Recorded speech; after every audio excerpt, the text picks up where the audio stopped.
what plant trends are going to be big in 2023. So this might be a clue for one of them. One of them might also surprise you, as they're actually quite common, and of course I'll save the best until last, or at least in my opinion what the best is until last. So I've come up with these through a mix of research and also my own opinion through what I'm seeing through plant distributors, wholesalers and on social media. So I'll cover some specific plants and some general plant trends and style trends that you might see coming up this year. So keep an eye out as we go along. Maybe you're already one step ahead and you've got some of these plants in your collection or style your homes in these ways. If not, maybe it's some inspiration to change up your decor or maybe add something to your wish list. So the first one, hopefully we're all ahead of the game with, and that is with large or statement plants. So you may remember the fiddle leaf fig, or maybe you've got one in your collection, the Ficus lyrata. They were very on trend over the last couple of years because they've been featured in quite a lot of social media and in reality programs. So this trend is continuing, but maybe the Ficus lyrata has had its day and now it's moving on to other plants such as the Strelitzia, Nicolai or Reginae. So depending on which one you go for, or bird of paradise as commonly known, this is a small version of one. Hopefully this will grow to a much larger size in time.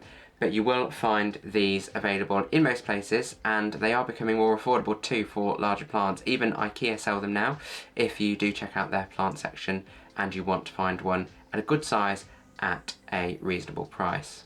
Other large plants that you might consider are the Mexican fortune tree or Pachera aquatica, for example. I'll see if you can see it in the background just here. If I'm pointing in the right direction, there's some star-shaped leaves just here, so that's a large Mexican fortune tree, and they really do look stunning. You can get those with the plaited stems for that extra visual appeal.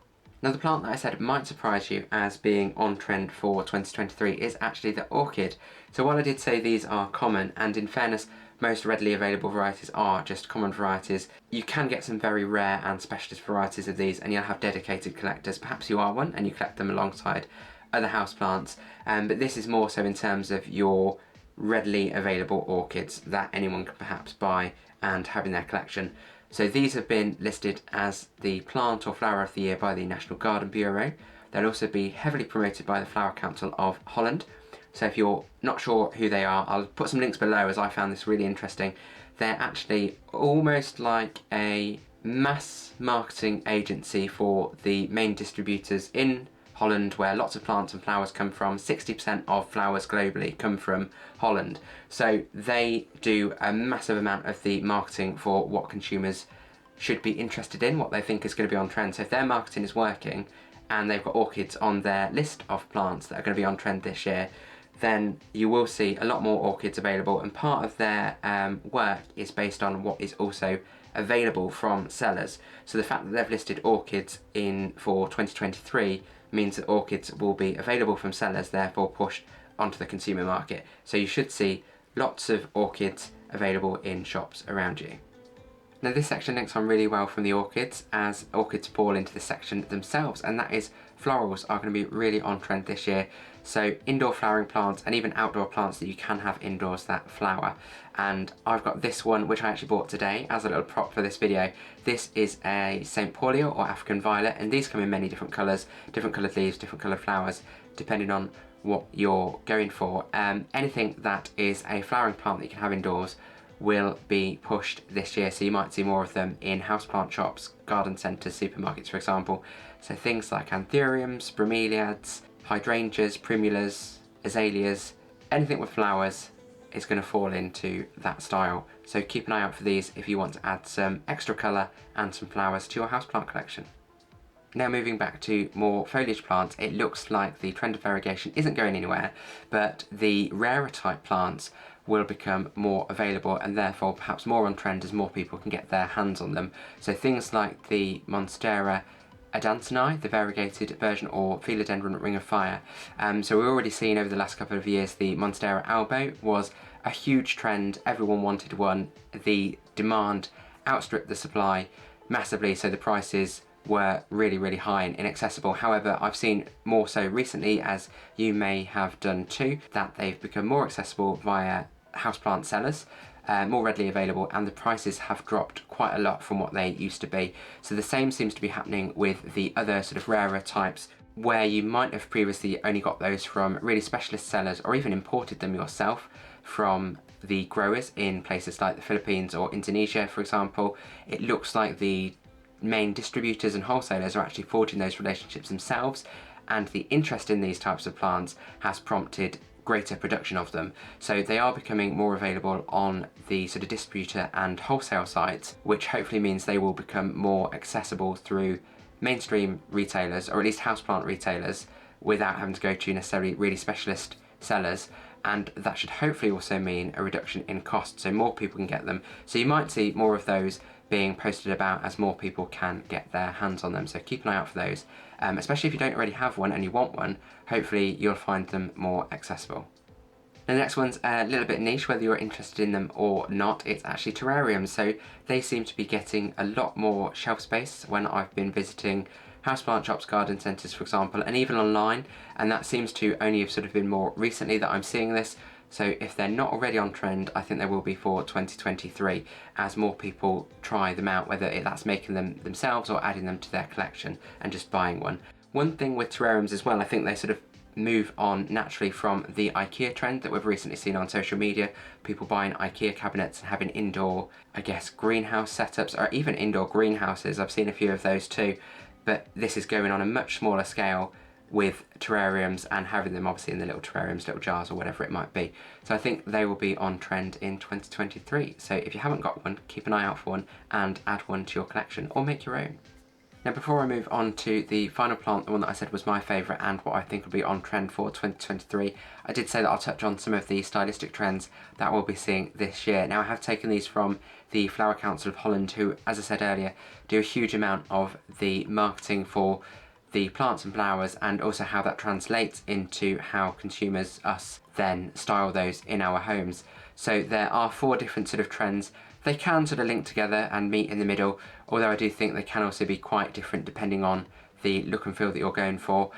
So there are 4 in total, and I'll just run through them really briefly, but I'll link below if you want to learn more about them and how they've been put together. Then it was really interesting reading, so do check that out after the video. So OTA Nature is the first one, and as the name suggests, it's all about having that natural sort of look and feel in your home. So that might be having statement pieces that are perhaps large but asymmetrical, that look like they are derived from nature and not polished by man, for example. You've also got things like unfinished textures, stone, terracotta pots, for example, unfinished woods that just really add to that natural vibe, as well as different colours that would be more naturally occurring. So you've got your sort of white stones, beiges, greens to add to that natural vibe. Now the next one is a little bit of a contrast from the first one in terms of look and feel, although there are some links which I'll touch on in just a second, and that is vintage folklore. So this one is all about having collections instead of being maybe minimalist, and it's also about using sourced items, maybe reused, recycled, things that you've found, and even handcrafted items.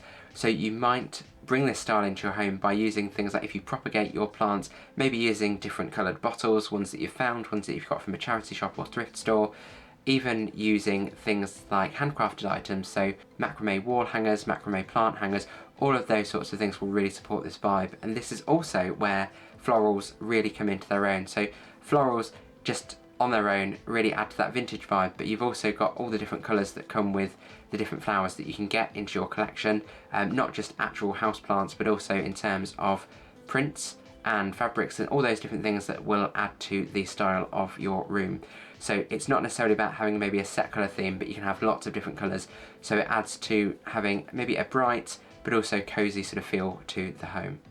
So the next one is all about how we use our spaces in our home, but it can translate really nicely to how we display our plants, and it's all about having layered spaces. So very much, particularly now since the pandemic, how we use our spaces in our homes for many different things. So it might be that we have a room that we use to relax in the morning before work, then we use it for work, and then after work we use it for socialising, so that the use of the room changes as does the use of the furniture and the items in that room, and how they layer on top of each other to accommodate all of those different uses. So the same, we can translate that to our plants. Again, I'm pointing over here because I've got plants over here.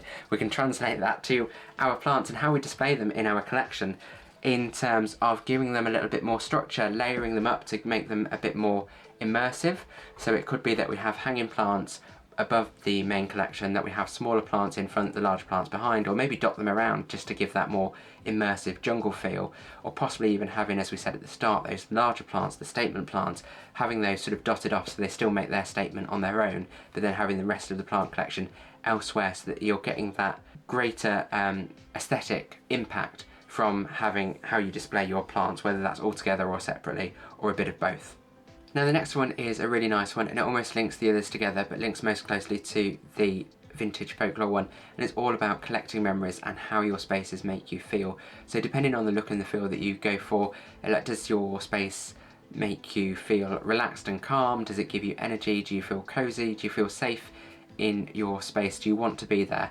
And it's also about making meaningful choices about what you decide to put in that space. So that could be obviously the furniture, the ornaments, the plants that you might have. Why are you putting them in that space? It's all about making meaningful choices and making memories in your living space. Now I will link some of the resources that I've used below if you did find that interesting and maybe want to read a little bit more about it yourself, then you can do, as their resources will do far more justice than my very quick overview will have done. Now the final plant that I think will be on trend for 2023, and the one that I said I was most excited about, I've got one on order, so it just didn't arrive in time for the video, but I've got this for illustration purposes. It's not this plant. This is a Philodendron Birkin, as you might recognise, with the lovely dark green leaves and white stripes. So this one's got some really good white variegation on it. It's actually the Philodendron Birkin pink, so it's just like this, just instead of white, it's pink.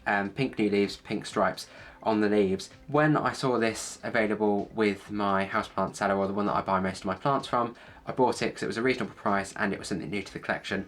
When I started to do a bit of research around it, not many results came up for it. Only a couple of other sellers were selling it in terms of main houseplant sellers at a reasonable price, but then there were some sort of maybe some individual sellers on eBay and Etsy selling it for much higher prices.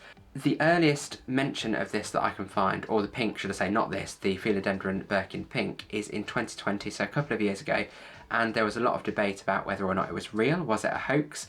Was it colour treated to make it pink? Had it reverted back to some of its colours from before it was a Birkin? Was it a nutrient deficiency, hormone imbalance, or something like that that had changed the plant's colour?